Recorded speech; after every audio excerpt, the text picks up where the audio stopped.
everyone. Today we are going to read As Cool as It Gets by Jory John and Pete Oswald. Looking at the cover, what do we think this story is going to be about? I see maybe some friends.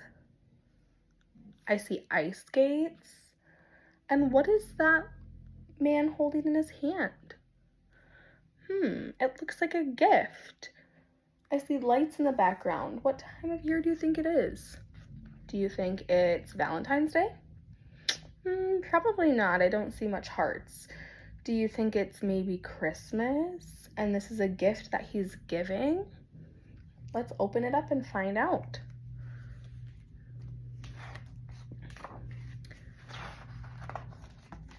As Cool as It Gets, written by Jory John, illustrations by Pete Oswald, and Saba Joshagani. Watch out, here come the holidays. Bells are ringing, jingles are jingling, tinsel is tingling.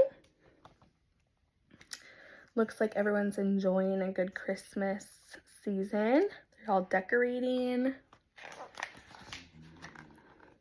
Whatever, it doesn't matter. The truth is, I don't usually feel very festive, jolly, or merry this time of year. I may be a cool bean, but I don't always have the coolest holiday season. Oh no. Here's why.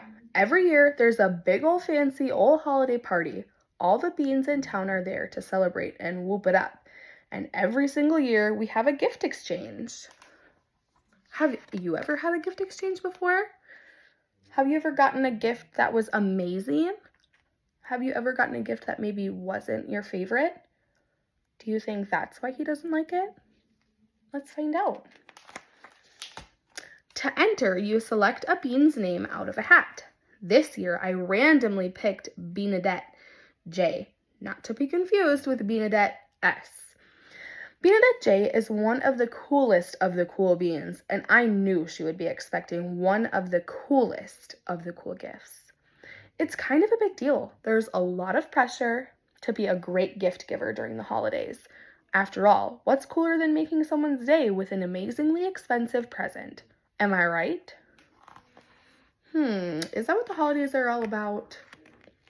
Is it making sure that you have the coolest present, or that you give the coolest present? Or is it maybe about something else? Of course, I couldn't buy her something extravagant like that. I had no bean bucks to my name. So I tried finding a gift for Beanadette. I went on a treasure hunt across town. Alas, all I found was an acorn, a button, a rock, an apple core, a broken leaf, and a single solitary shoe. Sigh. A bean like Beanadette wouldn't want any of that stuff.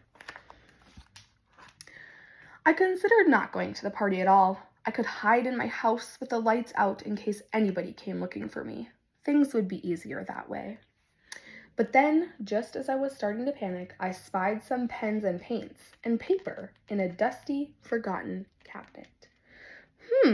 I hummed. Suddenly, I had a cool idea. It had been a while since I'd done anything creative, but I decided to give it a whirl. I drew a line, then another. It started out as a simple landscape. Then I added a couple tigers, a lightning bolt, a sporty car, an electric guitar, and a double rainbow. I topped it off with a sketch of Beanadette herself, looking, oh, so very cool. I put the drawing in a folder and headed to the party before I could talk myself out of it. It felt like a long walk. By the time I arrived at the house, I'd started having second thoughts. This was before I saw the gifts stacked in the corner, stretching all the way to the ceiling. And then I remembered my silly little folder containing a silly little drawing. Oh no. I sheepishly placed my gift on the stack, not making eye contact with anybody. Finally, a bean named Charlene dinged a glass. "It's gift time," she hollered. "Gather round." All the beans sat in a circle. A few friends waved me over. Yeah, this should be really fun, I said way too loudly. Then I laughed awkwardly. Ha ha ha. Then I sneezed on somebody's plate of cookies. Ha-choo! Then I bumped my knee on the coffee table. Yow! Everybody just stared. I spotted Bernadette sitting straight across from me, looking excited. Sorry in advance, I thought. Do you think he feels very proud of his drawing? I don't know. I don't think so either. All the beans exchanged gifts.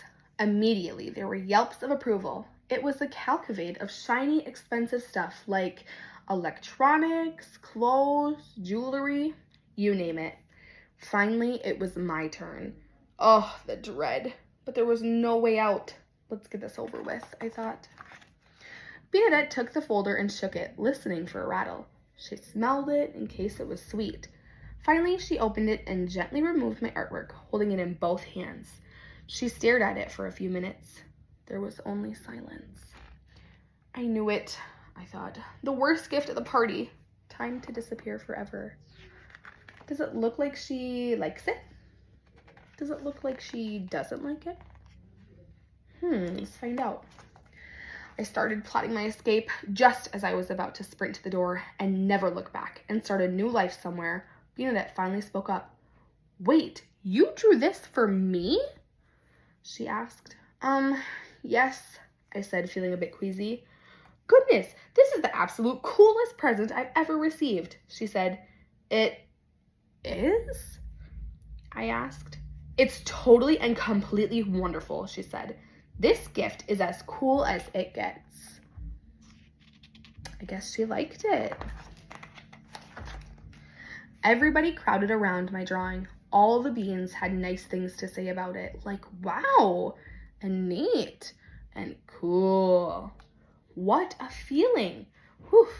I'd created something unique and original. I'd given it away, and it had made somebody happy, all in a day. The rest of the party sped by in a blur of holiday music, sweets, and fun games. Some of the other beans asked if I would make drawings for them. Oh, and I received a neat present too. It was a scarf that had been named Jean and was knitted for me. He's been really nervous about my reaction, he said. I told Jean how much it meant that he'd taken this time to make me something. So he made something for somebody, and somebody made something for him. That's very nice.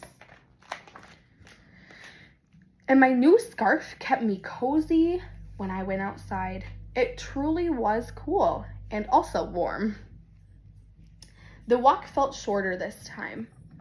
I had pep in my step and a smile on my face. Does everyone look happy for the holidays? Yeah. So yeah, this has actually turned into a pretty cool holiday season after all. I realized that a gift is a gift, whether it's bought, found, or created from scratch. I even came up with a new motto. When in doubt, just make something. So that's what I'm going to do from now on. Happy holidays, every bean. And look, he's getting ready to create something else. The end. After reading this story, what did we find out? That making something for somebody is just as good as buying somebody something, if not maybe even better. That a present doesn't need to be fancy for the person to love it. And that the holiday season is not only about gift giving. It's about being with your friends and spending time together like they did at the little party they had. And it's about being kind, right? Everyone was kind in this story. Nobody was making fun of somebody for drawing something or not giving the best gift. Everyone was just being together and being happy. And that's what the holiday is about, being together. So now what we're going to do is we're going to make something for somebody that we feel important. All right.